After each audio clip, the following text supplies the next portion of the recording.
आज मोमिन चला तेरा मेहमान, अलविदा अलविदा।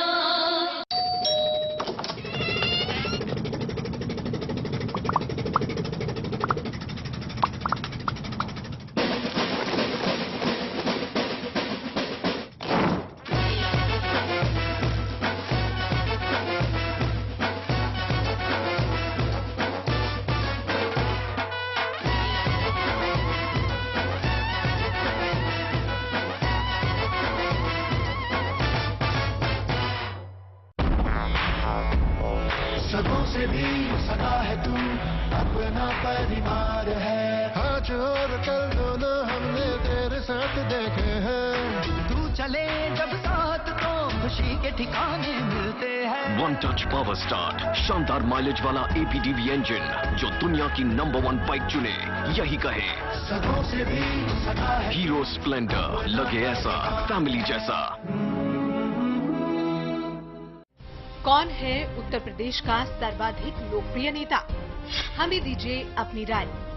आजम खान, शिवपाल सिंह यादव, कलराज मिश्रा, कल्याण सिंह, जयंत चौधरी, नसीमुद्दीन सिद्दीकी, स्वामी प्रसाद मौर्य, रीता बहुगुणा जोशी या फिर प्रमोद तिवारी।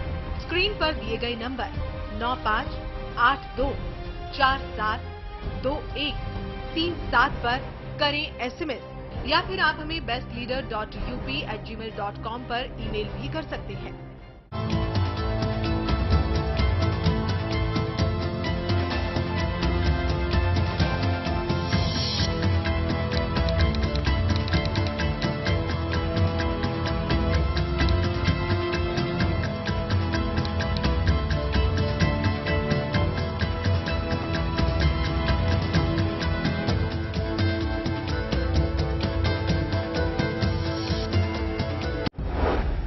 क्या लुभावनी स्कीम से आपको ललचा रही है फर्जी कंपनियां? क्या आप हो रहे हैं ऐसी कंपनियों का शिकार? आप इनके झांसे में ना आए, MLM के जाल में ना फंसे। कई फर्जी कंपनियों का चैनल 1 ने किया है पर्दाफाश। Alexei Molotov here. He's a Russian. He's operating the scheme here. सावधान रहे, गलत जगह पैसे इन्वेस्ट ना करें। हमारे 20 से 25 कंपनी हमारे लिस्ट में लगातार लोग फोन कर रहे हैं कि हमें पैसे वापस नहीं मिल रहे हैं। देखते रहिए MLM का फर्जीवाड़ा, सिर्फ चैनल 1 पर। खत्म हुई +2, इसके बाद करियर की चिंता। मेवाड़ यूनिवर्सिटी और चैनल 1 न्यूज लाया है एक सुनहरा अवसर, पढ़ाई के साथ साथ प्रोफेशनल ट्रेनिंग। हम देते हैं मीडिया इंस्टीट्यूट से बेहतर फील्ड, स्टूडियो और प्रैक्टिकल ट्रेनिंग, क्योंकि हम हैं चैनल नंबर 1। और हम लाए हैं स्पेशलाइज्ड कोर्स जिसमें bachelor in journalism and mass communication, master in journalism and mass communication, post graduation research integrated programme, PhD in journalism and mass communication. लगातार पत्रकारों की मांग को चैनल नंबर 1 न सिर्फ समझता है, बल्कि उस सपने को हकीकत में बदलने का जज्बा भी रखता है।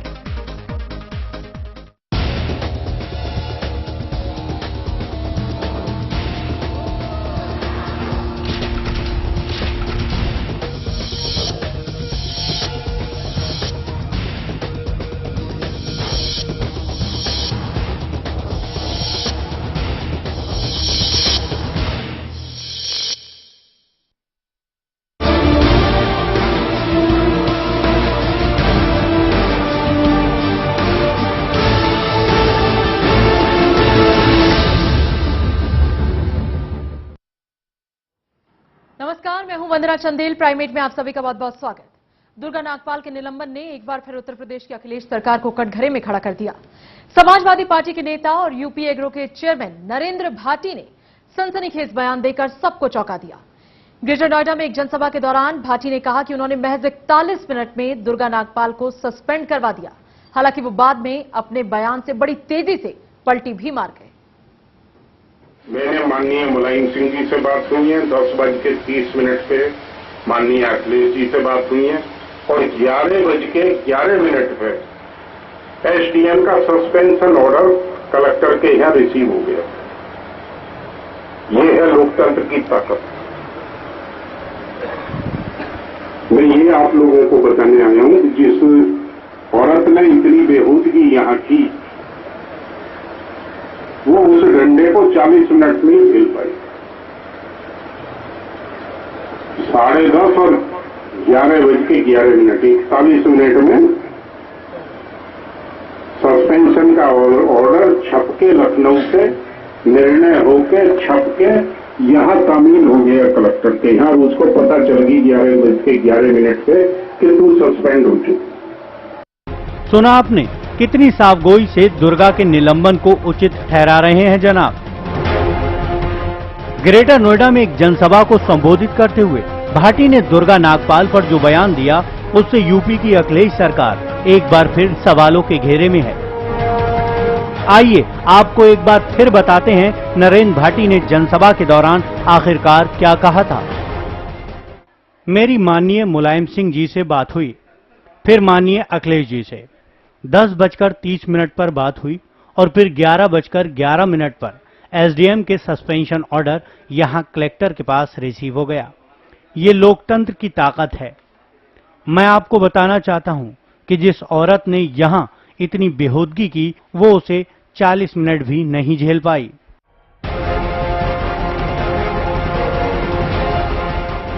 भाटी की बयानबाजी महज यहां पर खत्म नहीं हुई।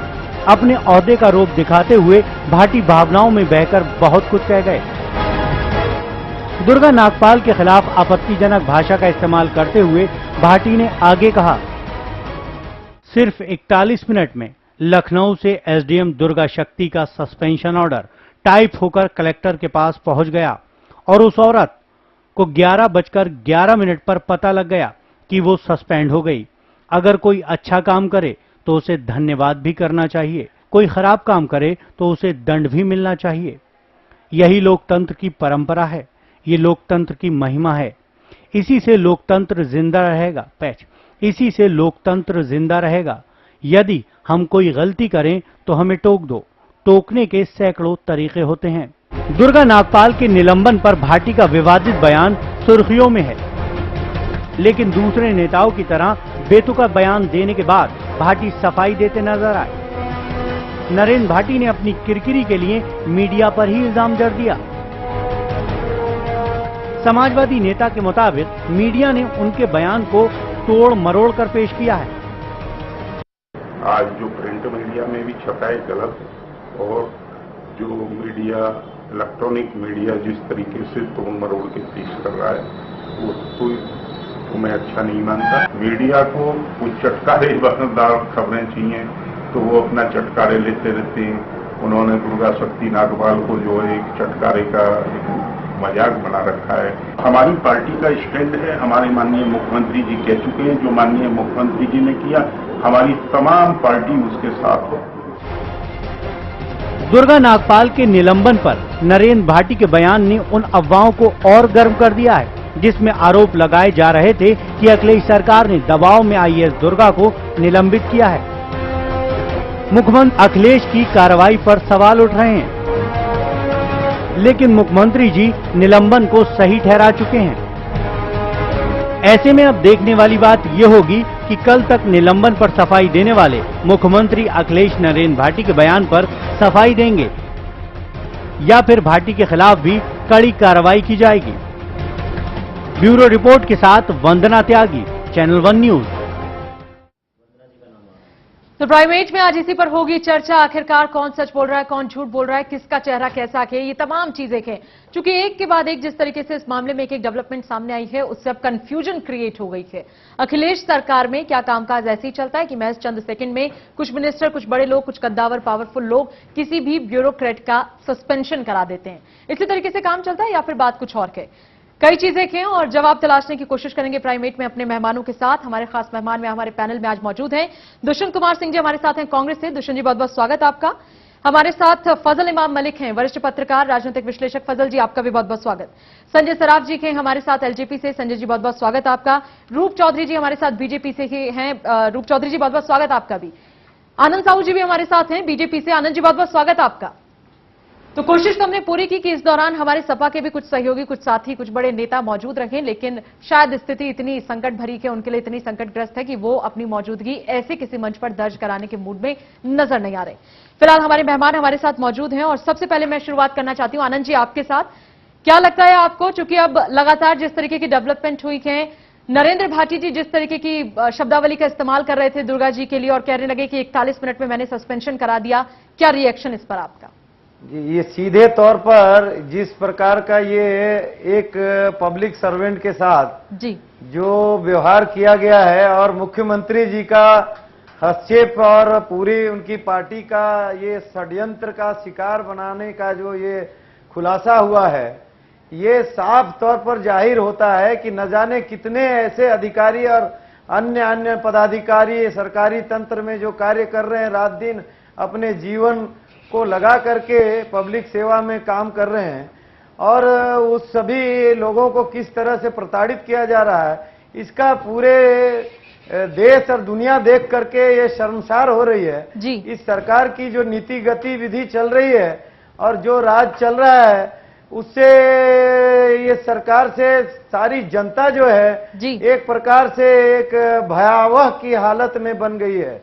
और मुझे ये लगता है कि माननीय मुख्यमंत्री श्री अखिलेश सिंह यादव जी जिस प्रकार से वो बयान दे दिए पहले ही, जब कोई जांच बिना किए और उनको निलंबन करके, और बयान भी दे दिए कि हमने सही किया है, और आज उनका ही जो एक बोर्ड का अध्यक्ष नरेंद्र भाटी जी का खुलासा हुआ, इन सभी विषयों को देख करके मुझे लगता है, और कोर्ट का दिशा निर्देश सामने आ गया हाई कोर्ट का कि ये राज्य सरकार और केंद्र सरकार दोनों इस पर तुरंत इस पर जो है बिल्कुल केंद्र सरकार भी इस पर जवाब दे। दुष्यंत जी दुष्यंत जी, कांग्रेस सारी घटना से ये यूपी की जो सरकार है उसकी पोल खुल गई है, पूरा ये कटघरे में है और इसकी पूरी जांच करके मुझे लगता है ऐसे और भी विषय कांग्रेस से दुष्यंत जी हमारे साथ हैं। दुष्यंत जी, आपका क्या रिएक्शन, क्योंकि केंद्र में ये आपके सहयोगी और इस मामले पर हाईकोर्ट अब आपसे भी जवाब मांग रहा है। इसके जो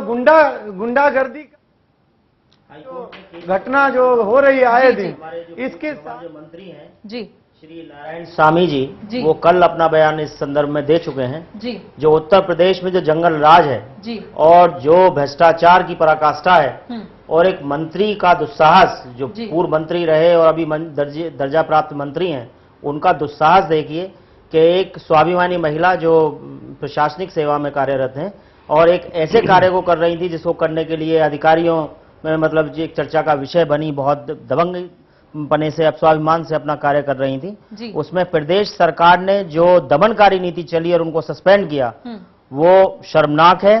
और देश में और प्रदेश में, खासतौर से उत्तर प्रदेश में जो राज्य सरकार अपनी सरकार चला रही है, ये बहुत गलत है। इन्होंने एक स्वाभिमानी महिला के अधिकारों का हनन किया है और एक बहुत गंदा मैसेज दिया। अच्छा, वैसे इनसे भी एक कदम आगे आजम खान साहब निकल गए उस वक्त जिस वक्त उन्होंने कहा कि भाई सिर्फ उस दुर्गा शक्ति का क्यों नहीं डीएम का भी लिया जाए, क्योंकि डीएम की रिपोर्ट जो है वो सीएम के आदेश के खिलाफ जाती है, इसलिए डीएम का भी सस्पेंशन होना चाहिए। वो एक कदम और आगे। देखिए, मैं इसमें एक बात छोटी सी आपसे कहूंगा। उत्तर प्रदेश में सपा सरकार जब भी आती है तो भ्रष्टाचार अपने चरम पे होता है जी। और जो वैसी प्रवृत्ति के लोग होते हैं जो थोड़ा एंटी सोशल एलिमेंट्स होते हैं, वो बहुत एक्टिव होते हैं जी। और उसकी जो शय है के बावजूद भी आप केंद्र में उनका साथ लेते हैं महज हाथ को बचाने के लिए। वो एक अलग स्थिति है। आप केंद्र से इसको एक अधिकारी पे अत्याचार हुआ, हम उसके लिए हम उनके साथ में हैं। हमारी सरकार, केंद्र सरकार ने उसमें तुरंत दखल किया है और श्री नारायण स्वामी जी ने कल ही इस बात को अपने संज्ञान में लेके उस पर रिपोर्ट तैयार कर रहे हैं जी। और हम उनके साथ भी हैं, कोई ऐसी बात नहीं है।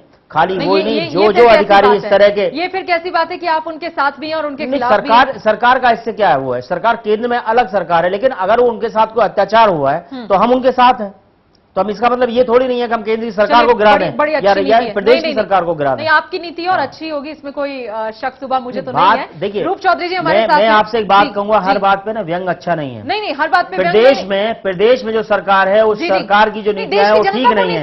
वो बहुत ईमानदार, वो एक ईमानदार समझ नहीं पाती, वो एक ईमानदार ऑफिसर है। वो बेचारे अपने काम कर रही हैं और उन्होंने एक ऐसा बीड़ा उठाया जहां खनन माफिया सारे देश में फैला हुआ है, और अगर नोएडा में उन्होंने ऐसा उठाया तो उनके साथ अगर अत्याचार हुआ तो हम लोग उनके साथ खड़े। दोनों ही बातें सही हैं आपकी। रूप चौधरी जी, आपका क्या रिएक्शन इस पर? देखिए, ये साफ साफ है, दुर्गा शक्ति तो बहाना है, कहीं और निशाना है। बिल्कुल बिल्कुल। उत्तर प्रदेश सरकार में खनन माफिया इतने प्रभावी हैं, अगर आप देखेंगे ग्रीन ट्रिब्यूनल का फैसला पिछले दिनों आया है, हमारे वरिष्ठ पत्रकार मित्र हैं, उन्होंने देखा होगा कि सरकार धज्जियां उड़ा रही है नियम और कानून की। जी। दूसरा बात, जिस तरह से निलंबन हुआ, ये भारतीय संविधान का मखौल है। किसी भी अधिकारी को, वो तो आईएएस अधिकारी हैं, आप किसी चपरासी को भी बिना कारण बताए नोटिस दिए हुए आप नौकरी इस तरह से निकाल सकते हैं। जिस तरह से रातों रात उनके मंत्री का आपने बयान सुना, पार्टी साहब कह रहे हैं मैंने 41 मिनट में करा दिया, तो इसका मतलब ये साबित हो गया कि यह सरकार संविधान से नहीं चलती है, नियमों से नहीं चलती है।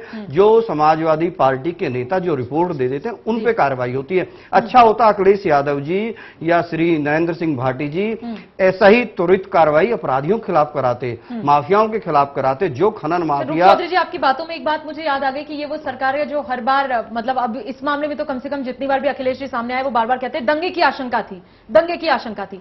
आशंका से आपको इतना डर लगता है कि एक महिला कार्रवाई कर देते हैं, वो भी, और दंगे होते हैं तो कोई कार्रवाई, वो भी सीधे सीधे भारतीय संविधान का मजाक अखिलेश जी उड़ा रहे हैं जी। अभी डबल बेंच ने निर्देश दिया है कि कहीं भी कोई भी धार्मिक स्थान किसी सरकारी भूमि पर नहीं बन सकता है, और सरकार की बिना अनुमति के कहीं भी, चाहे कोई मंदिर है, चाहे कोई मस्जिद है, चाहे कोई चर्च है, चाहे गुरुद्वारा है, वो नहीं बन सकता है। ये सीधे सीधे सुप्रीम कोर्ट के निर्देश हैं। अगर वो उन्होंने जाके वहां रोका, वो भूमि अगर विवादित थी तो उन्होंने क्या गलत किया? उन्होंने अपने धर्म का पालन किया, उन्होंने जो प्रशासनिक अधिकार उनको दिए गए हैं उनका पालन किया। सीधे सीधे अगर उन्होंने उनको रोका और उनके खिलाफ ये कार्रवाई की जा रही, तो मैं तो कहता हूँ कटघरे में तो अखिलेश यादव जी होने चाहिए। बिल्कुल, ये मैं पूरी कर। रूप सिंह जी ने बहुत अच्छी बात कही। अगर इस्लाम के हिसाब से अब बात करेंगे जी, मैं ये कहना चाहता हूँ, आपने मस्जिद किसी सरकारी जमीन पे बनाई ही नहीं या कब्जे की जमीन, कब्जा तो खैर बहुत दूर की बात, बहुत दूर विवादित स्थान पे नहीं बन सकते, सरकारी जमीन पे बनाई, ये इस्लाम के उसूल के खिलाफ है, पहली बात। दूसरी बात, ऐसा आ रहा है कि नरेंद्र भाटी जी ने 51,000 रुपये दिए वहां के कंस्ट्रक्शन में, वो भी इस्लामी, अगर इस्लाम की बात करें, गैर मुसलमान फिर दे नहीं सकता देता कि वो मस्जिद या मदरसों में इस तरह के खास के जो काम कॉन्ट्रीब्यूशन, पर्टिकुलरली गैर मुसलमान, तो ये हाँ गैर मुसलमानों की बात कर रहा हूँ। तो ये दोनों जिस चीज को लेके दंगों की आशंका की जो बात की जा रही है, ये इस्लामी कानून के हिसाब से भी गलत है, और शायद इन सारे मामलों को कहीं पीछे छोड़कर जो मामला है उसको रफा दफा करने की कोशिश है। संजय सराफ जी, आपको और आपकी पार्टी को भी कुछ ऐसा ही लगता है? देखिए, इसमें सबसे बड़ी बात है कि जिस तरीके से within no time suspension हो गया वो गलत हो गया, उसमें कोई शक नहीं है जी। लेकिन मैं समझता हूं कि इसमें प्रॉपर तरीके से इन्वेस्टिगेशन होनी चाहिए थी, और इन्वेस्टिगेशन के माध्यम से chief minister he is the head of the state. आज अगर हम भी कोई भी बात कर रहे हैं तो हम चीफ मिनिस्टर के ऊपर उंगली उठाते हैं। Being an youth, I know him personally, मैंने उसके साथ, हम दोनों ने मिल बांट कर भी काम किया है। No doubt he is an chief minister as on date. हम लोग पिछले इलेक्शन 2008 में जब मेरे नेता को, माननीय पासवान जी को, इन्होंने प्राइम मिनिस्टर कैंडिडेट खड़ा किया था, संजय दत्त, अखिलेश जी और मैं ऑलमोस्ट बिहार में भी घूमे और यूपी में भी कुछ कहीं कहीं पर घूमे। बट अगर पर्सनल व्यक्तिगत तौर पर देखें तो उस एंगल से जब हम देखते हैं, अखिलेश जी एक पढ़ा लिखा लड़का है, अच्छा चीफ मिनिस्टर, हम उस एंगल से कहेंगे, वो एक्सपेक्टेशन है being an youth of the state. लेकिन जिस सीट पर वो बैठा है वहां कांटों का ताज है। उस कांटों के ताज में जिस तरीके से ये जो डिसीजन लिए जाते हैं वो कंप्लीटली उसके अगेंस्ट में, और उसकी क्रेडेंशियल्स पर उंगली उठती है। उंगली तब उठती है कि एक साइड में यहाँ 300 से 500 करोड़ का जो सैंड माफिया है, रेत का जो माफिया है, उसमें जब at a time chief minister साहब विदाउट गोइंग प्रॉपर तरीके से इन्वेस्टिगेशन नहीं कराते, और इन्वेस्टिगेशन के बगैर ही इसमें डायरेक्टली जब वो ये करा देते हैं, प्रॉपर इन्वेस्टिगेशन कोई होती नहीं है, और उसके बगैर में ही वो डायरेक्टली 41 मिनट की मैं बात तो नहीं करूंगा, बट मैं ये कहूंगा कि जो प्रोगेटिव सीएम का है, और यहीं पर ही नहीं, आप अगर इससे पहले देखें, हमारे बीजेपी के साथी भी बैठे हैं, जब मायावती जी उन्होंने राम सिंह जी थे सीनियर मोस्ट आईएएस ऑफिसर जी यहाँ पर गाजियाबाद में। मायावती जी जब वहां पर आई, उन्होंने कहीं पर कोई गंदा माहौल देखा, उसने बोला उसको ये गंदा क्यों? उसने कहा मैडम ये मेरा काम थोड़ी है यहाँ पर गंदा साफ करना। उसने बोला सस्पेंड करो, and he was also suspended. So ये सब चीजें एक मजाक हो रहा है, मौकरी बन रही है सीनियर मोस्ट ब्यूरोक्रेसी। तो इसका ये नहीं कि आज अखिलेश जी ने किया, कल मायावती ने भी किया है, जिसको बीजेपी भी उस टाइम सपोर्ट कर रही थी। लेकिन आप गलत बयान दे रहे हैं। गवर्नमेंट उस प्रकरण को जो आप वापस लौटते हैं, चर्चा हमारी जारी रहेगी। मैं विधायक था, मैं राम सिंह जी की बात कर रहे हैं, वो गलत है। आप गलत संदर्भ में व्याख्या दे रहे हैं।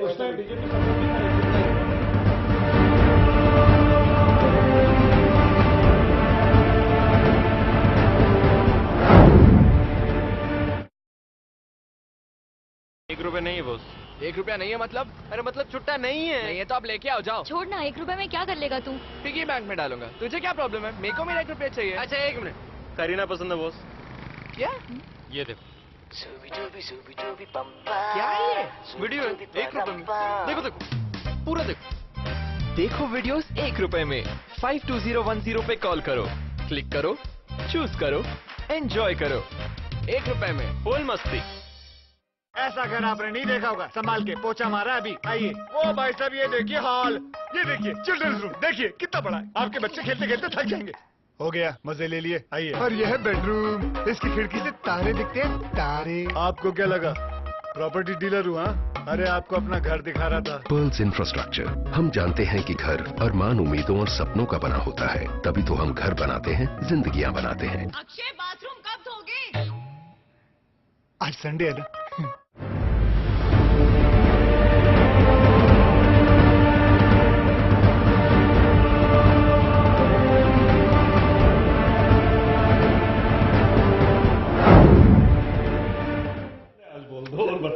ब्रेक के बाद एक बार फिर आप सभी का बहुत बहुत स्वागत। 41 मिनट और खेल खत्म। हमारे तमाम मेहमान हमारे साथ हैं। दुर्गा नागपाल के सस्पेंशन की बात हो रही है, क्योंकि जिस तरीके से नरेंद्र भाटी ने कई खुलासे कर दिए, उससे पता चल गया कि उत्तर प्रदेश सरकार में अगर किसी ब्यूरोक्रेट को हटाना हो तो आपको बहुत ज्यादा 24 घंटों की भी जरूरत नहीं है। ये काम वहां 41 मिनट में, और शायद कुछ लोग ऐसे भी हैं जो 1 मिनट में भी करके दिखा दें।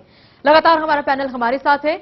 आजम खान जी ने एक स्टेटमेंट दी, मैं चाहूंगी कि वो जो स्टेटमेंट है आप सब लोग सुने और सुने कि आखिरकार उन्होंने क्या कहा था। आजम जी को फिलहाल सुनते हैं कि क्या कुछ उन्होंने कहा था दुर्गा शक्ति नागपाल के इस सस्पेंशन को लेकर, और मीडिया जिस तरीके से इस पर कवरेज कर रहा था उसे लेकर, अपने मुख्यमंत्री की सफाई में और दूसरे कई मसलों को लेकर क्या कुछ कहा था। फिलहाल वो सुनते हैं। चलिए आपको कुछ देर बाद आपको सुनाएंगे कि आखिरकार क्या कुछ कहा था आजम खान साहब ने। लेकिन उनके कहने के बाद मामला और ज्यादा गंभीर हो गया, क्योंकि उन्होंने ये कहा कि डीएम को भी हटा दीजिए। अगर सीएम के खिलाफ जाए कोई तो डीएम क्या चीज है, उसको भी हटाइए। तो क्या उत्तर प्रदेश की सरकार में ऐसा कि सब कुछ होता कि इसका जिक्र जरूर करेंगे। आनंद साहू जी हमारे साथ हैं। आनंद जी, मैं आपसे फिलहाल ये पूछना चाहती हूं कि आजम खान साहब की जो स्टेटमेंट आई, उस तरीके से नरेंद्र भाटी जी की स्टेटमेंट आई, सपा सरकार लगातार इस तरीके के कई मामले कर रही है, उससे पहले भी ऐसे कई मामले हुए।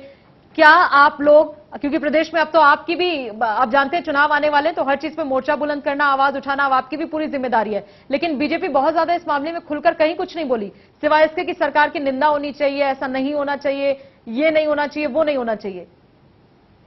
सबसे पहले तो मैं ये कहूंगा कि जो हम लोग वीडियो क्लिपिंग और बाकी जो आप वक्तव्य बता रहे हैं जी, आपने समाजवादी पार्टी के नेताओं का, मुख्यमंत्री जी का, अन्य उनके और जो नेता हैं उन्होंने जो बोला है, उससे साफ जाहिर हो रहा है कि इसमें जो जांच होगी और इसमें जांच होकर के अगर कोई दोषी, जिस प्रकार का सीधा सीधा आरोप तय हो रहा है जी, तो उसमें निश्चित रूप से इनमें से जो सीधे तौर पर दोषी पाया जाए, इसको निश्चित रूप से मुझे लगता है कि कोर्ट में इसका समुचित जो है न्याय मिलने की उम्मीद रखते हैं, क्योंकि कोर्ट में ही एक ऐसे जब सरकार होती है तो कोर्ट में ही हम लोग जाकर के एक गुहार कर लगाते हैं।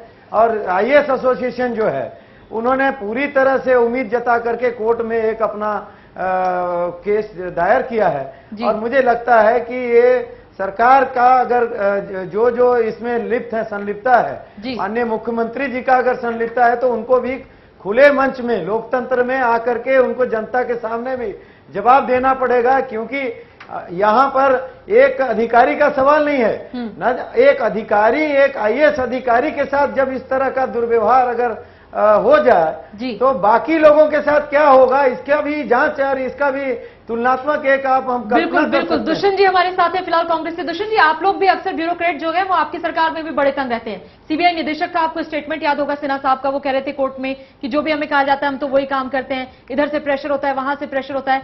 क्यों सरकारें ब्यूरोक्रेट्स को आराम से काम करने नहीं देती? क्या वो समझते हैं कि वो उनके घर के किसी सर्वेंट या मेड की तरह उनको ट्रीट किया जाता है, जैसा जिक्र अभी संजय सराफ जी ने भी किया? किसी एक बार में मायावती जी ने कह दिया कि सस्पेंड करो। वंदना जी जो सिन्हा साहब हैं वो डायरेक्टर सीबीआई हैं जी, और कहीं ना कहीं सरकार का दबाव तो अधिकारियों पर रहता है। जो रूलिंग गवर्नमेंट होती है उसका जो दबाव है वो रहता है अधिकारियों के ऊपर। लेकिन आप जो वर्तमान स्थिति है उसको उससे न जोड़ें। उत्तर प्रदेश में जो अराजकता है, जो अधिकारियों के अधिकारों का जो हनन है, उस बात का खुलासा तब भी हुआ जब आईएएस एसोसिएशन के सचिव मुख्यमंत्री कार्यालय में गए और उन्होंने बताया कि नियमों के खिलाफ भी है। दूसरा, आप उस महिला की बहादुरी देखिए कि उसने इस तरह का माफिया, जो ये खनन माफिया है, उसके खिलाफ आवाज उठाते हुए और उसका इलाज भी किया। मेरा आपसे ये कहना है, आपके चैनल के माध्यम से ये कहना है कि उसका कार्य बहुत सराहनीय है, बहुत हिम्मत का कार्य किया है और उसको पनिश किया गया है, जबकि उसको पुरस्कृत किया जाना चाहिए था और संरक्षण उसको मिलना चाहिए था। उसके माध्यम से पूरे उत्तर प्रदेश में जो शासन प्रणाली है उसका तरीका मालूम पड़ता है कि प्रदेश में जो सरकार चल रही है उसकी क्या दमनकारी नीति है ईमानदार व्यक्तियों के लिए, ईमानदार अधिकारियों के लिए, ईमानदार कर्मचारियों के लिए। और जो आपने दूसरा जो प्रश्न इसमें जोड़ा, आपने कहा कि केंद्र से आमतौर से कांग्रेस में भी ऐसा होता है। हमारे पार्टी में एक चीज है, एक तो आप ये बात छोड़ दें कि भाई ये कांग्रेस की गवर्नमेंट है, सेंटर में आप कहते हैं, ये कांग्रेस लेड यूपीए गवर्नमेंट है, 18 दलों की सरकार है। अच्छा, दूसरा, अगर आप कोई अधिकारी अगर कार्य करने में अक्षम है या वो अपने दायरे से बाहर जा रहे हैं या वो अब कोई ठीक से रिजल्ट नहीं दे पा रहे हैं, तो अगर सरकार उनसे पूछती है तो सरकार का दायित्व बनता है, उसका उत्तरदायित्व बनता है, जनता के प्रति हमारी जिम्मेदारी भी बनती है और हमें हमारी जवाबदेही भी बनती है। तो आप इससे उसका कोई लेना देना नहीं है। मैं तो आपको वर्तमान जो प्रदेश में सरकार चल रही है उत्तर प्रदेश में, मैं तो हर सरकार की बात कर रही हूं कि क्यों ब्यूरोक्रेसी को इतना अंडर प्रेशर रखा जाता है कि कई बार वो सही फैसले लेने में भी कतराते हैं या नहीं लेते, छोड़ ही देते हैं, गिव अप ही कर देते हैं। खेमका जी का केस आपको याद होगा, रॉबर्ट वाड्रा डील मामले में जब उन्होंने कई सच्चाइयां सामने रख दी, अब बाद में आप कहें कि हाँ नहीं कुछ प्रूव नहीं हो पाया, उनका तुरंत ट्रांसफर कर दिया गया। अशोक खेमका, डॉक्टर अशोक खेमका आपको याद होंगे, उन्होंने कई बार ये भी कहा कि अब तक मेरे 41-42 तो ट्रांसफर हो चुके हैं, मुझे यहां से वहां और वहां से वहां कर दिया जाता है। ये अभी एसडीएम फर्स्ट टाइम लगी है चतुर्वेदी जी के मामले में ट्रांसफर हो चुके हैं। इसमें नारायण स्वामी की भूमिका बहुत संदिग्ध रही, जिसकी बात आप कर रहे हैं बार बार, नारायण स्वामी की बात कर रहे हैं। चतुर्वेदी जी का मामला है, वही हुड्डा के खिलाफ उन्होंने किया था। पर्यावरण मंत्रालय में लगातार अफसर की तो आप लोग ऐसी स्थिति बना देते हैं। किरण बेदी जी, बिल्कुल बिल्कुल, बात तो छोड़ दीजिए ना। आप राजनीतिक दलों का चरित्र तो यह है कि अगर मंत्री किसी कॉर्पोरेट घरानों का साथ नहीं दे रहा तो उसको हटा दे दिया, उसका मंत्रिमंडल बदल दिया जाता है। जयराम रमेश के साथ यही हुआ, जयपाल रेड्डी, आप जयपाल रेड्डी के साथ यही बात। आप दूसरों की बात जाने देना, ईमानदार अफसर तो दूर, आप अपने मंत्रियों का विभाग बदल देते हैं कॉर्पोरेट घरानों के। लेकिन वही ना फजल जी, सरकारें तो बदलती रहती हैं, अफसर तो टिकाऊ हैं, लेकिन अब उन्हें भी टिकने नहीं दिया जाता, काम नहीं करने दिया जाता। आप देखिए, चूंकि पूरे राजनीतिक दलों का चरित्र वंदना इस तरह का हो गया है कि वो ईमानदार अफसरों की बात, जैसे बार बार ये कहा जा रहा है कि ईमानदार दुर्गा शक्ति नागपाल जो ईमानदार अफसर है, कई इस तरह के कई सिर्फ और सिर्फ उत्तर प्रदेश क्या पूरे देश में इसी तरह के हालात है, जहां राजनीतिक दल अपने फायदे के लिए, अपने नफे नुकसान के लिए ब्यूरोक्रेसी का तबादला करते रहते हैं। अब नीरा यादव का लीजिए, उनपे करप्शन के चार्जेस लगे, हाई सुप्रीम कोर्ट तक की झुड़कियां मिली। से जूनियर बैच के जो अधिकारी थे उनको वो जगह दे दी गई, वो पीछे रह गए। और जो करप्ट अधिकारी रहते हैं उसको बैकडोर से भी एंट्री दे दी जाती है, क्योंकि वो उनका फायदा पहुंचाते हैं राजनीतिक दलों का। और इस तमाम में कोई एक दल नहीं कि सिर्फ आज सपा है और कल दूसरी, एक ही तरह के सब काली। रूप जी कुछ कहना चाह रहे हैं जी। एक चीज और जो बात बताऊंगा, क्योंकि बार बार इस मामले में सांप्रदायिकता को लेकर और धर्मनिरपेक्षता की फिर वही कहानी गढ़ी जा रही है। उत्तर प्रदेश में पिछले अखिलेश यादव के आने के बाद से जितने दंगे हुए उसमें कितने अधिकारियों को सस्पेंड किया गया। जहां दंगे हुए गाजियाबाद में 7 लड़के मारे गए, 7 मुसलमान मारे गए, जिन मुसलमानों की आज कांधे पे रख के सारा कुछ खेल खेला जा रहा है। जी जी नहीं महज इसलिए क्यों मामला मस्जिद की दीवार गिराने को लेकर है तो उन्होंने सोचा कि चलिए इसमें सस्पेंड कर दे। गाजियाबाद किसी चीज की परवाह नहीं नेताओं को, किसी चीज की परवाह नहीं। कितनी मेहनत करके, कितनी शिद्दत के साथ आईएएस की परीक्षा पास करके कुछ होनहार लोग आते हैं, पद की शपथ लेते हैं, संकल्प लेते हैं, जिंदगी भर ईमानदारी की कस्में खाते हैं, काम भी करते हैं, लेकिन यही सरकारें, यही राजनेता उनको भी मजबूर कर देते हैं कि वो ऐसा ना करें या अपनी वो आदत बदल लें या फिर उनकी जगह बार बार सरकार बदल देती है। चर्चा इस पर जारी रखेंगे। दुष्यंत जी आपको भी मौका दूंगी, रूप जी आपकी भी बात सुनेंगे एक छोटे से ब्रेक के बाद।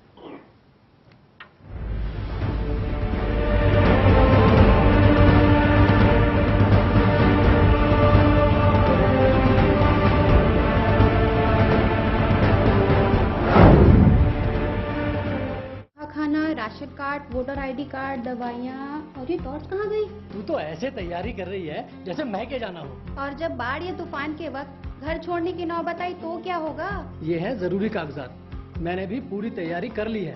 किसी भी आपदा के लिए रोजमर्रा की जरूरत का सामान तैयार रखें, जैसे सूखा खाना, कपड़े, पीने का साफ पानी, जरूरी दवाइयाँ और जरूरी कागजात। किसी भी आपदा के समय अपनी तैयारी ही काम आती है। पहले से तैयारी में है समझदारी। आपके हित में तत्पर एनडीए में। ऐसा घर आपने नहीं देखा होगा, संभाल के पोछा मारा अभी। आइए वो भाई साहब ये देखिए हॉल, ये देखिए चिल्ड्रंस रूम, देखिए कितना बड़ा है। आपके बच्चे खेलते खेलते थक जाएंगे। हो गया, मजे ले लिए। आइए। और यह है बेडरूम, इसकी खिड़की से तारे दिखते हैं, तारे। आपको क्या लगा प्रॉपर्टी डीलर हूँ? अरे आपको अपना घर दिखा रहा था। Pearls infrastructure. हम जानते हैं कि घर अरमान, उम्मीदों और सपनों का बना होता है, तभी तो हम घर बनाते हैं, जिंदगियां बनाते हैं। अक्षय बाथरूम कब धोगे? आज संडे है ना।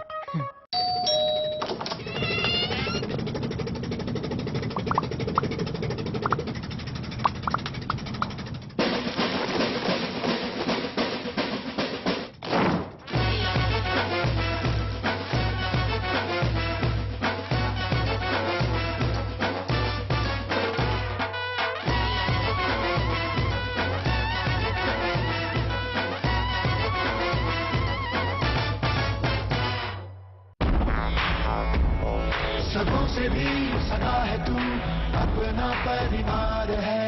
आज और कल दोनों हमने तेरे साथ देखे हैं। तू चले जब साथ तो खुशी के ठिकाने मिलते हैं। वन टच पावर स्टार्ट, शानदार माइलेज वाला एपीडीवी इंजन जो दुनिया की नंबर 1 बाइक चुने, यही कहे। सबों से भी सगा है। हीरो स्प्लेंडर, लगे ऐसा फैमिली जैसा।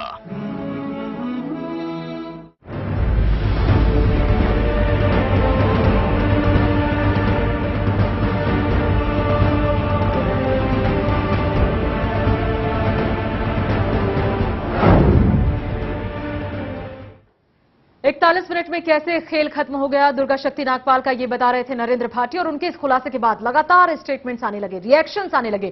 क्या कुछ पॉलिटिकल रिएक्शन इस पर फिलहाल वो आपको सुनवाते हैं।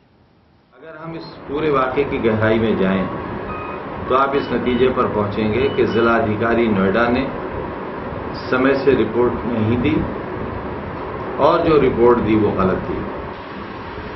मुख्यमंत्री जी के एक्शन के बाद जो रिपोर्ट जिलाधिकारी ने दी उसे सार्वजनिक कर दिया गया, उसे लीक कर दिया गया।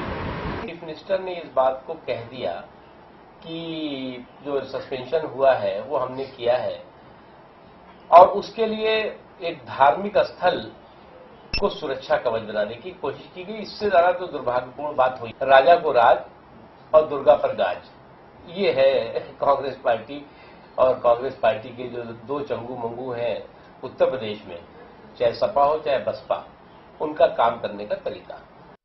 मैं समझता हूं कि किसी भी सक्रिय अधिकारी को इस तरह निलंबित करना उचित नहीं है। निलंबन के पहले सारे मामले की जांच कर लेना शासन के लिए आवश्यक है। इन्होंने जो भी काम किया था, राज्य सरकार ने स्वयं इसकी प्रशंसा की है। आश्चर्यजनक बात यह है कि स्वयं राज्य सरकार ने दुर्गा नागपाल के कार्यप्रणाली की प्रशंसा की है। उसके बावजूद यकायक उसको निलंबित कर देना किस तरह सोच? सपा सरकार बनते ही पूरे प्रदेश में गुंडे, माफिया, अपराधी, भ्रष्टाचारियों ने अराजकता का वातावरण पैदा कर दिया। समाजवादी पार्टी सरकार खुद भी अराजक हो गई है। दुर्गा शक्ति नागपाल आईएएस को जो निलंबित करने का घिनौना कार्य किया है, उसका सच उजागर हो गया और स्पष्ट हो गया कि खनन माफियाओं के खिलाफ कड़ी कानूनी कार्रवाई करने और उस पर रोक लगाने से परेशान खनन माफिया लोग मिलकर सरकार पर दबाव बना करके दुर्गा शक्ति नागपाल आईएएस को निलंबित कराने का काम किया है। तो अलग अलग पार्टियों के पॉलिटिकल रिएक्शन आपने जरूर सुने और ये बताते हैं कि किस तरीके से निंदा भी हो रही है, लेकिन सपा अब जो है, समाजवादी जो है, वो अब भी अपनी बात पर जस के तस कायम है। हमारा पैनल लगातार हमारे साथ बना हुआ है, हमारे तमाम मेहमान हमारे साथ मौजूद हैं। समाजवाद हम लोग जानते हैं, समाजवाद की जो सिद्धांत है, समाजवाद के जो प्रिंसिपल हैं वो क्या कहते हैं, और फजल इमाम मलिक साहब हमारे साथ हैं, वरिष्ठ पत्रकार। मैं चाहूंगी सर आप थोड़ा सा समाजवाद के बारे में बताएं ताकि हमारे व्यूवर्स भी समझे कि जो पॉलिटिकल पार्टी इस वक्त सत्ता में है वो किस प्रिंसिपल या किस सिद्धांत की पार्टी है। ये वंदना, समाजवाद तो गोरख पांडे के शब्दों में बदल गया है कि समाजवाद बबुआ धीरे धीरे आई, हाथी पे आई, घोड़ा पे आई। तो समाजवाद की परिभाषा बदल गई। समाजवाद वो है जो मुलायम सिंह चला रहे हैं, उनके परिवार चला रहा है, उनका कुंबा चला रहा है। कहीं ये लोहिया की परिभाषा में कहीं परिवारवाद नहीं था, उनके समाजवाद ये नहीं था जो आज वो चला रहे हैं। तो समाजवाद की जो परिभाषा है वो मूलतः बदल गई। आपको नहीं लग रहा कि ये जो समाजवाद है इसमें थोड़ा सा अमेंडमेंट हो गया, थोड़ा संशोधन हुआ है? इसमें क्या है कि एक को मत हटाओ, सबको हटाओ। थोड़ा नहीं, बहुत संशोधन। जैसे होता है ना, एक को लेकर चले सबको लेकर चले, तो इसमें क्या एक को मत हटाओ सबको हटा दो, ये कुछ ऐसा है? इसमें जो सारी चीजें जो आपको दिखाई दे रही हैं उसमें यह है कि एक के साथ साथ जो थोड़ा नहीं बहुत लंबा बड़ा परिवर्तन हो गया। अब जहां परिवार नहीं था वहां पूरा परिवार आ गए, सारे के सारे लोग आ गए। तो इसी तरह की चीजें अब समाजवाद जो रहा है वो समाजवाद मुलायम सिंह का समाजवाद है। आपको टोकना चाहूंगा, बहुत अच्छी बात इन्होंने कही है। लोहिया जी कहते थे मेरी पार्टी ही मेरा परिवार है, अब ये बदल गया है, अब मेरा परिवार ही पार्टी है। वही मैं कह रहा था, जो मेरा परिवार है। अगर प्रोफेशनलिज्म में देखें संजय राय का रिएक्शन मैं समझ सकता हूँ, आपका दर्द हम समझ सकते हैं। आपका परिवार आ गया, संजय जी को कहने दीजिए, संजय जी को कहने दीजिए। अगर डॉक्टर अपने बच्चे को डॉक्टर बनाना चाहता है, इंजीनियर अपने बेटे को इंजीनियर बनाना चाहता है, प्रोफेसर वकील अपने बेटे को वकील बनाना चाहता है, तो ये तकलीफ क्यों होती है हमारे पॉलिटिकल सर्कल में? वहां पर जहां पर उनके बच्चे उस लायक नहीं है कि वो ये तर्क नहीं था, ये तो फिर कुतर्क था। ये तर्क वकील का बेटा वकील बनता है, वो पढ़ के बनता है। बिल्कुल बिल्कुल। आपके कहने का मतलब संजय जी मेरी बात को मानिए, आप डिसएग्री नहीं कर पाएंगे। संजय जी आप मेरी बात को एक असहमति नहीं जता पाएंगे। चिराग पासवान से ज्यादा राजनीतिक अनुभव आप रखते हैं, आपकी पार्टी में कई बड़े और कद्दावर लोग हैं। यही हो रहा है ना, क्योंकि आप जानते हैं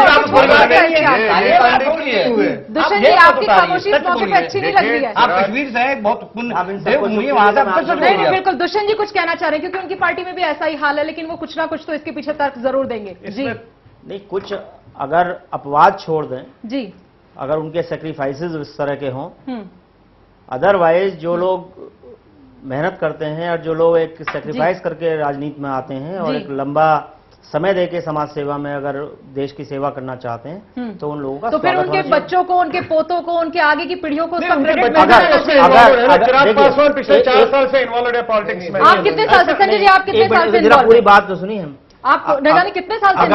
मैं तो सीनियर है क्या? चिराग पासवान भाई है, बताइए ना। रामचंद्र पासवान एमपी भी रहे हैं, सब कुछ है। यूथ प्रेसिडेंट मैं भी हूँ, मैं भी कहीं काम नहीं हूँ, मैं संसदीय बोर्ड का मेंबर भी हूँ, वहां पर भी कैंडिडेट नहीं थे। संसद में आपके मेंबर कितने हैं तो बता दीजिए। जहाँ यूथ की बात है, जब यूथ को सामने लाने की बात होती है तो वहाँ यूथ चेहरे को निकालना पड़ता है।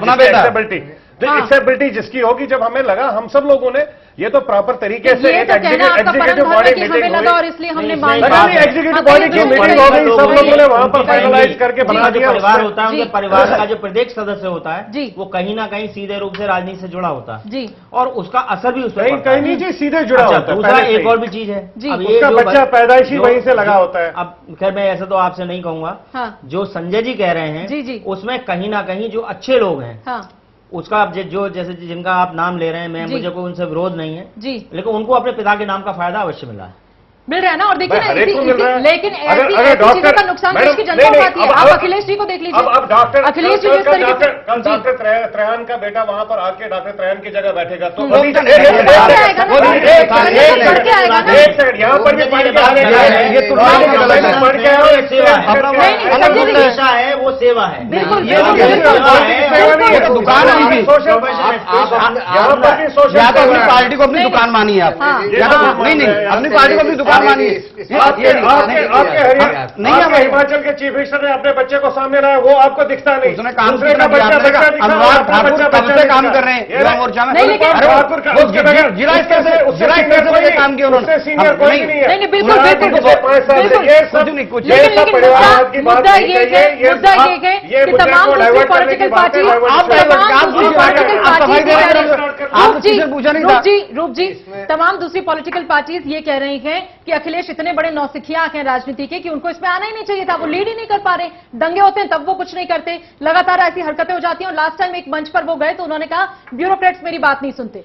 आप उम्मीद कर सकते हैं कि किसी प्रदेश का सीएम प्रदेश को ट्रेनिंग पे नहीं लगाना चाहिए था। जी जी जी। और जो ये अधिकारी हैं इनके साथ जो उनके शासनकाल में हुआ है ये बहुत शर्मनाक है।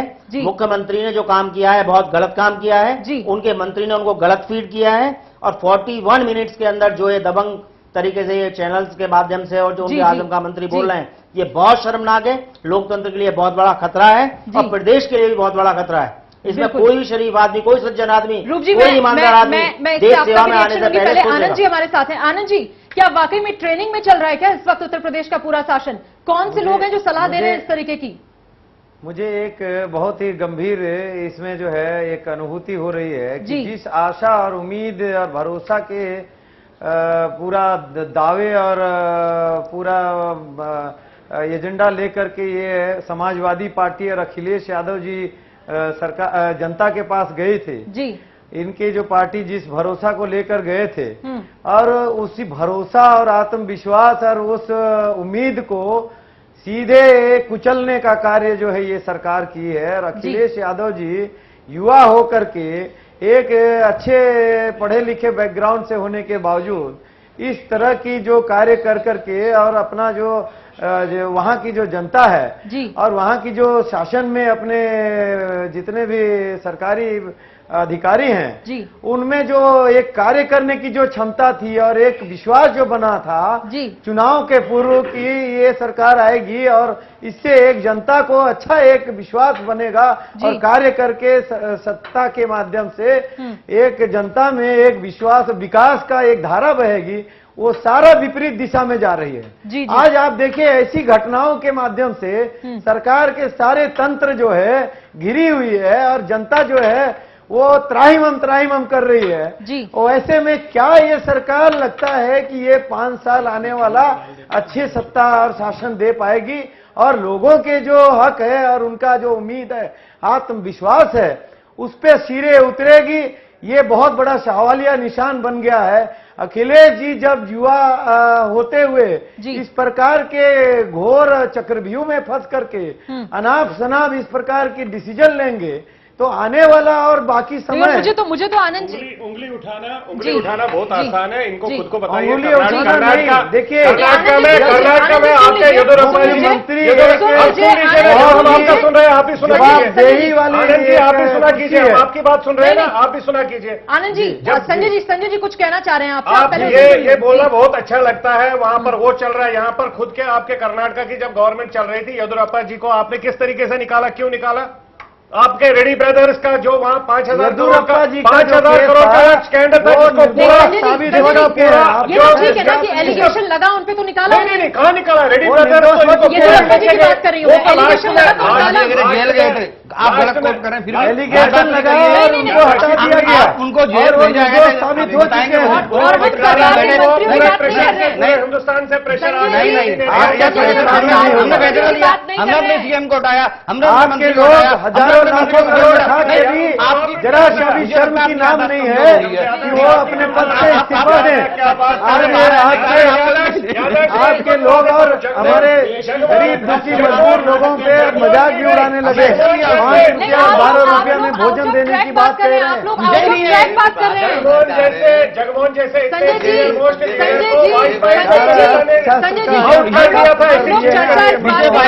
हम लोग चर्चा इस बात की करें कि ब्यूरोक्रेट्स को क्यों नहीं काम करने दिया जा रहा है। फजल जी आप बताएं, और भी कई ऐसे एग्जांपल रहे हैं जब ब्यूरोक्रेट्स को काम नहीं करने दिया गया। संजय भाई, आप तमाम लोग जो बहस को दूसरी तरफ विषय पे मतलब नहीं, ब्यूरोक्रेट्स की बात, ब्यूरोक्रेसी का इस्तेमाल राजनीतिक दल सिर्फ समाजवादी पार्टी पे उंगली उठाने जो दुरुपयोग हो रहा है पार्टी कर रही है। अरे जो पावर में है, जिसको जहां मौका मिलता है वो कर रही है।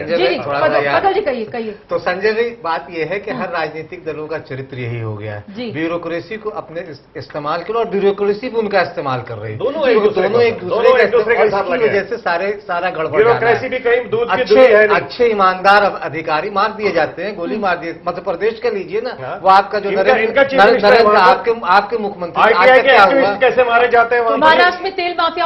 और मैं बिहार कर रहा हूँ बहुत आनंद जी जिस तरीके से बड़ा और फिर महाराष्ट्र की बात करता हूँ, सपोर्ट कर रहे हैं, जो हुआ सही हुआ। महाराष्ट्र गंदा करा दिया वहाँ के तेल माफिया, केरोसिन ऑयल लगा के, और वो घटनाएं वहां पर आ नहीं सका उसके सामने। आज तक राजनीतिक दलों ने इस पे किसी तरह से इच्छा शक्ति नहीं है उनके पास कि वो इस तरह के मामलों में बीजेपी को बोला गया, इस तरह के दबंग माफिया। नरेंद्र भाटी आप सरेआम वो भाषण देता है, उनके खिलाफ कुछ नहीं हो रहा। मैं 41 मिनट में, अरे आपकी कॉन्स्टिट्यूएंसी आप जिस तरह से एड्रेस कर रहे हैं, आप उस एड्रेस को आप इस तरह से कर रहे हैं कि लगता है कि इसके अलावा और कुछ हो ही नहीं रहा। तो मुझे ये लगता है कि कोई भी किसी भी राजनीतिक दल का चरित्र ऐसा नहीं है कि वो इस पे बहुत पाक साफ है।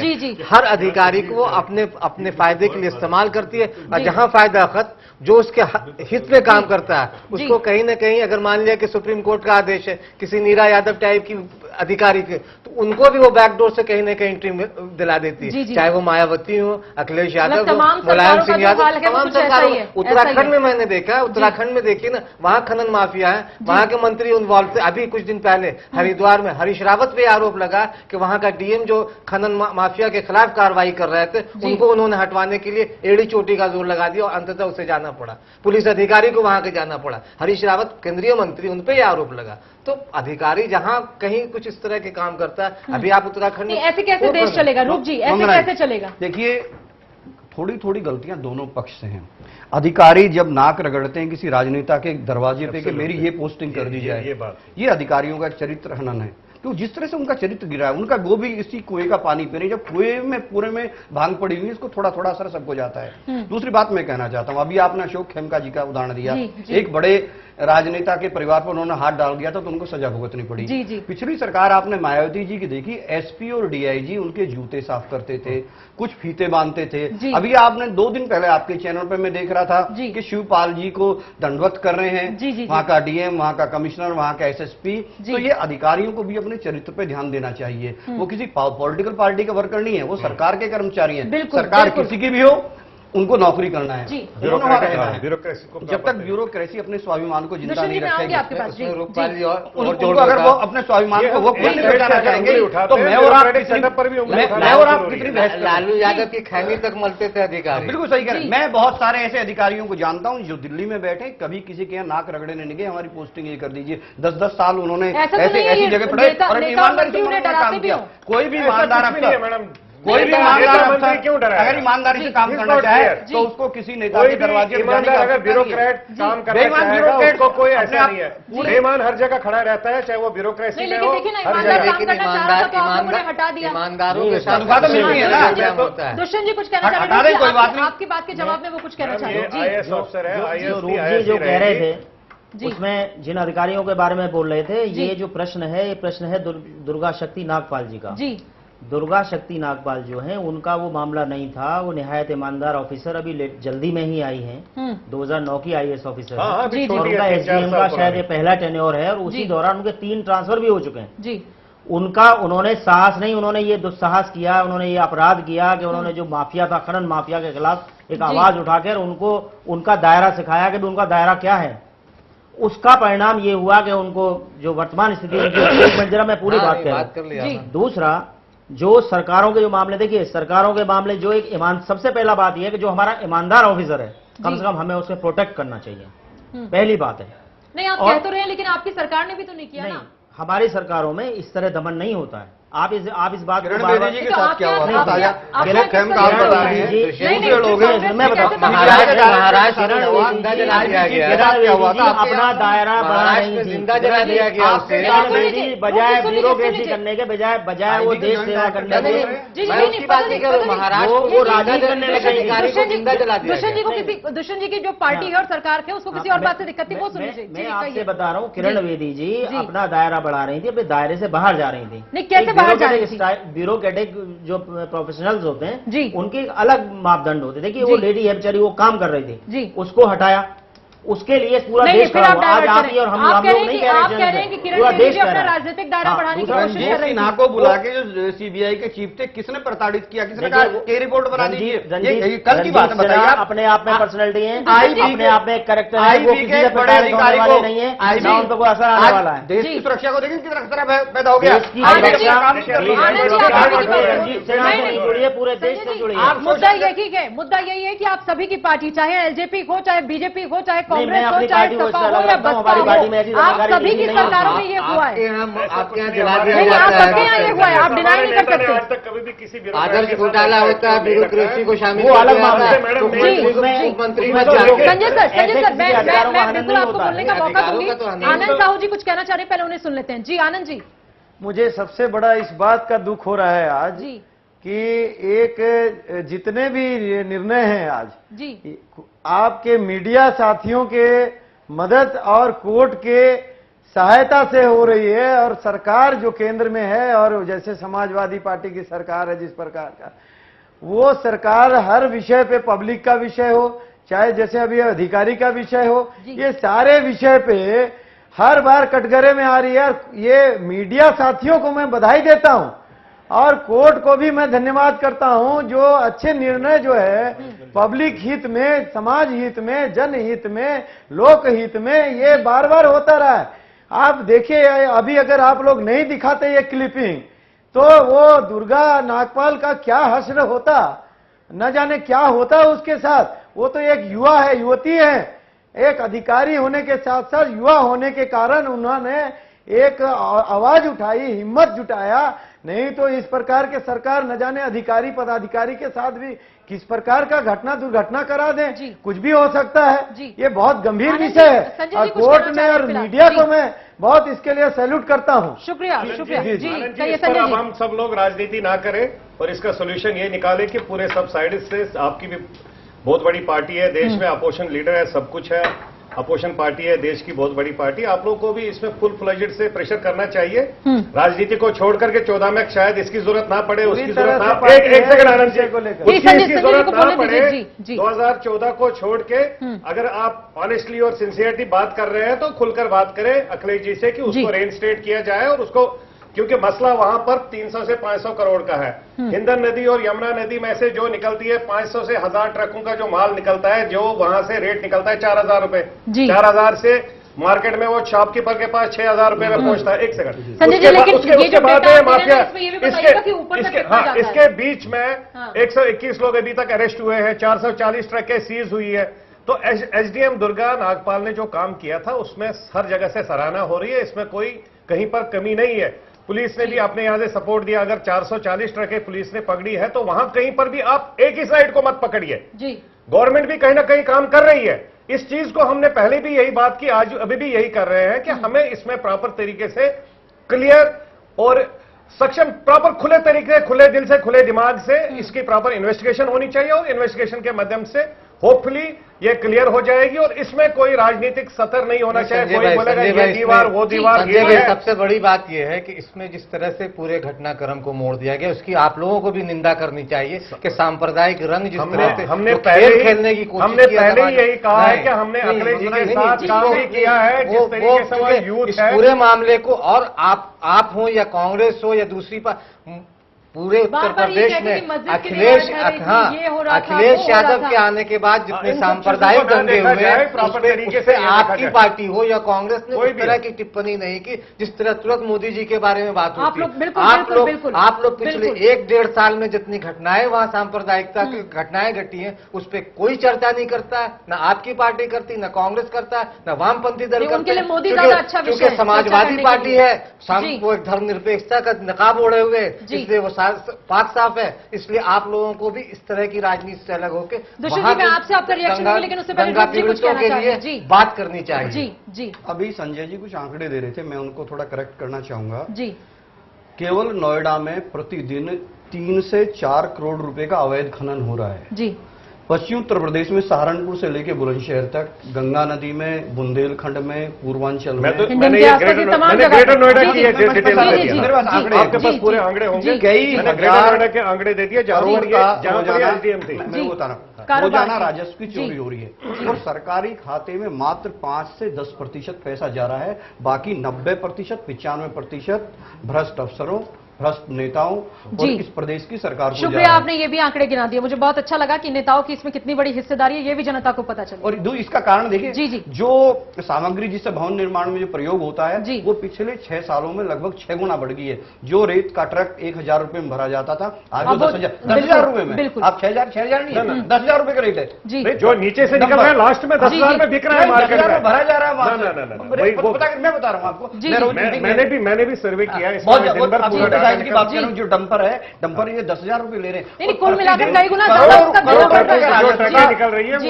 डंपर की बात, डंपर में जो ट्रक्स निकल रही है वो 4,000 रुपए में नीचे से निकलती है, शॉपकीपर के वहां जाती है, फिर उसके बाद बहुत महंगा जा रहा है, फिर उसके बाद बिल्डर के पास जब पहुंचती है वहां 8,000 10,000 6 गुना रेट बढ़ गया, 8,000 10 और उसे गरीब आदमी बिल्डर के पास जाओ, प्लास्टर के लिए, चबूतरा बनाने के लिए, घर बनाने के लिए, सबको भवन जैसा आप कह रहे हैं उसका मतलब सीधे से ये, क्योंकि नेताओं की हिस्सेदारी है इसलिए वो इस मामले को इस तरीके से उन्होंने ट्रीट किया। देखिए पिछले 6 साल में जो दर बढ़े उसे गरीब आप नेताओं को ही क्यों पकड़ते हैं? आप देखिए आपको क्या लगता है नहीं ब्यूरोक्रेटिक सेटअप इसमें नहीं होगा बीच में। 300 से 500 करोड़ की अगर बात है, अगर आप नेता की बात करते हैं, इसमें पूरा ब्यूरोक्रेटिक सेटअप पता है। आज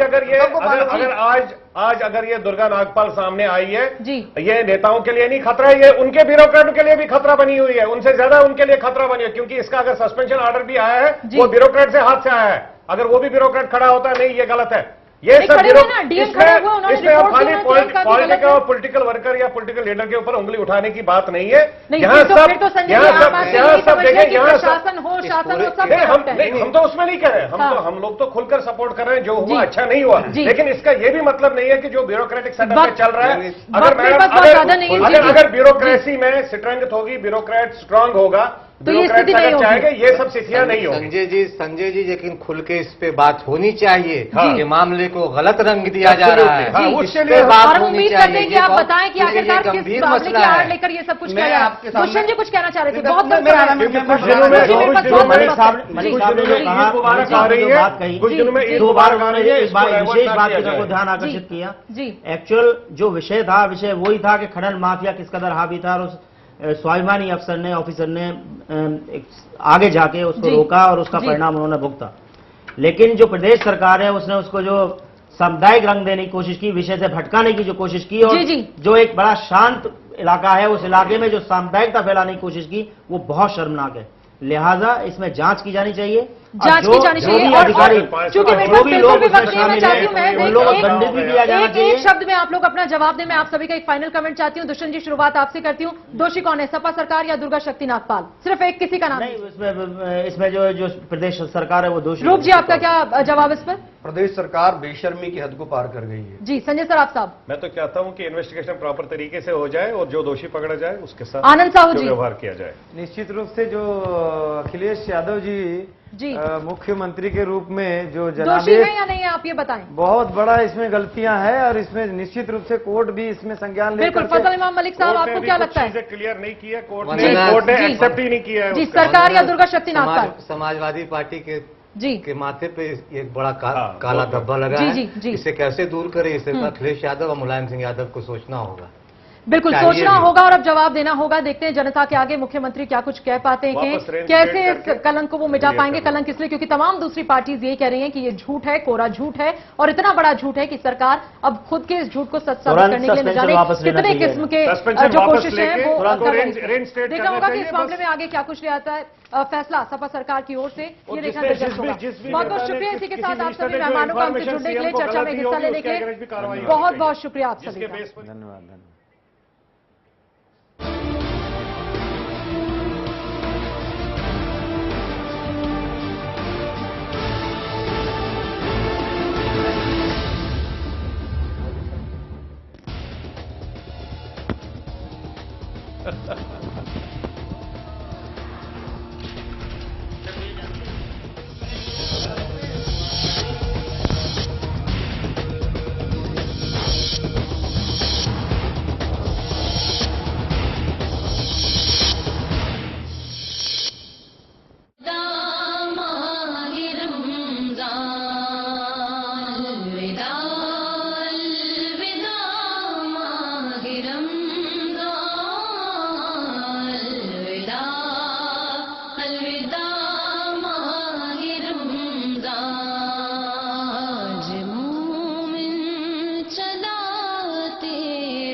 सदों से भी सदा है तू, अपना परिवार है। जिस गली में मुड़ जाऊं बस तेरा ही दीदार है। जिंदगी का हीरो है वो तुझ पे जो सवार है। One touch power star